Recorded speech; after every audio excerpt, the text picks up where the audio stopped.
Hi folks, I hope you're well. So, okay, it is very much a case that yes, so many of the people that end up will end up in hell will absolutely and totally believe that they were saved before they died. They're going to churches that tell them that by going to church they are saved. They're told that going to church is evidence that they're saved, which it isn't. It never has been. The Word of God does not say going to church is evidence, is fruit that shows that you're saved. It doesn't say that.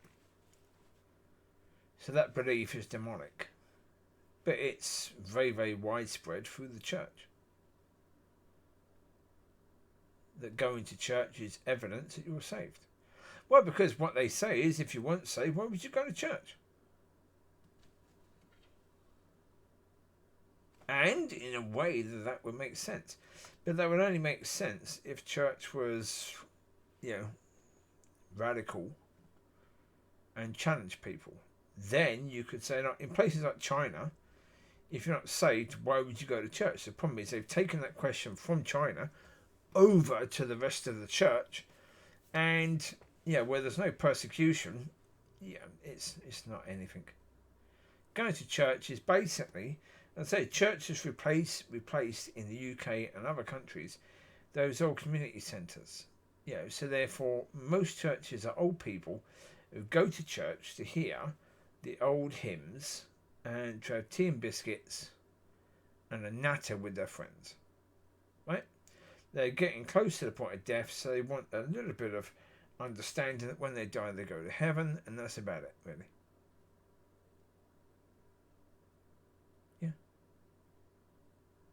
The rest of it is people that are deluded, and unfortunately they affect new people that come in. Yeah. I have no doubt, as I say, the reality is that most pastors, well, as I say, I was shocked would be the right point, that the pastor in charge of the River Church in Banff, he's an infant in his understanding and knowledge of God. He's an absolute baby.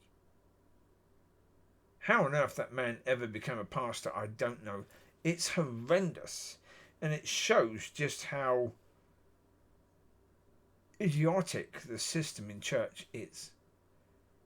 That they have people like that and people like Jeff Oakes as pastors of churches. It's the River Church is, in Elgin and in Banff, is a perfect example of what is wrong with the church.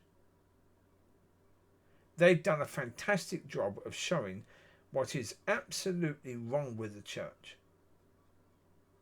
You can see it quite clearly. It's bizarre, to say the least. This whole point of the way they do things. Yeah. No, okay. What this video is about is not really that. So let's get on to the point this video is supposed to be about. Okay. Those people in church who are of God, in these churches are very much of the devil, those people are going to have to get to the point of realising what they're in is not of God. And they're going to have to go on a journey with God to find God and to understand what is of God. Because right now, they're not going to find it in the churches they're in. No way, shape or form. In the Baptist church in Elgin, no, they won't find it there. In the River Church, they won't find it. In the Community Church of God, they won't find it. They won't find it in the Oasis Church. They won't find it. They won't find it in any of these places. And go further afield, massively further afield, they won't find it in those churches. Because right now, as I say, I understand. I've done videos talking about the pattern and why churches pick the pattern. And I understand why. I've done videos about that. I've done videos about why they went to what they went to with regards to pastors who have been trained in Bible college, trained according to the world, in the world system. Okay, I did videos talked about that.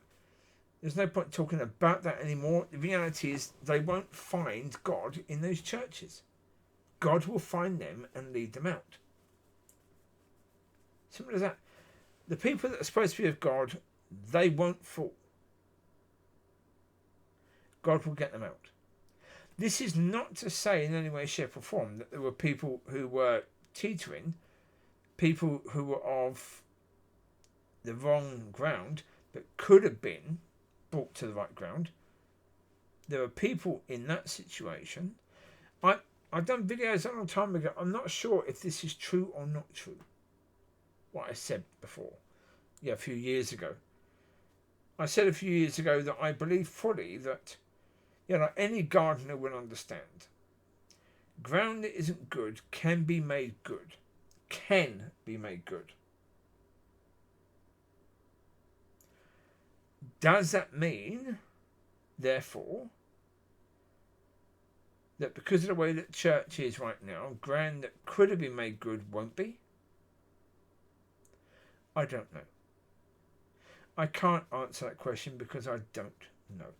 What I do know is if God is in control and we trust God and we know that God is a loving God, then God will take care of that situation. Any ground that could be good ground will be. If God is in control and God is a loving God, then, any ground that can be good ground will be good ground. God will get those people out. Yeah. How, when, don't know. Don't know. Who he's going to use? I don't know. Certainly in Elgin, in Scotland, I don't think God's going to use me. No. Well, again, I don't know because, it would depend very much on the mood I was in at the time. And again, with all things, I'd have to go to God about it. If a church at some point in time wanted me to come and one of the ones that had banned me wanted to come and speak, I would have to go before God about that and seek God upon what he wanted me to do, because I know, okay, when I've said it in the past that I would make them wait as long as they banned me for already, then maybe that's just me, maybe that's not God. And so again, I'll have to go to God, because that's what we should do. We should always go to God, because it's got to be him that decides. He knows exactly what needs to be done and when and where. So therefore, I'm not going to be the one to make a decision and say that this and that and this and that and this and that and this and that will have to happen, because I don't know. We will see what happens. Right, so you take care. God bless. I'll speak to you soon. Bye-bye.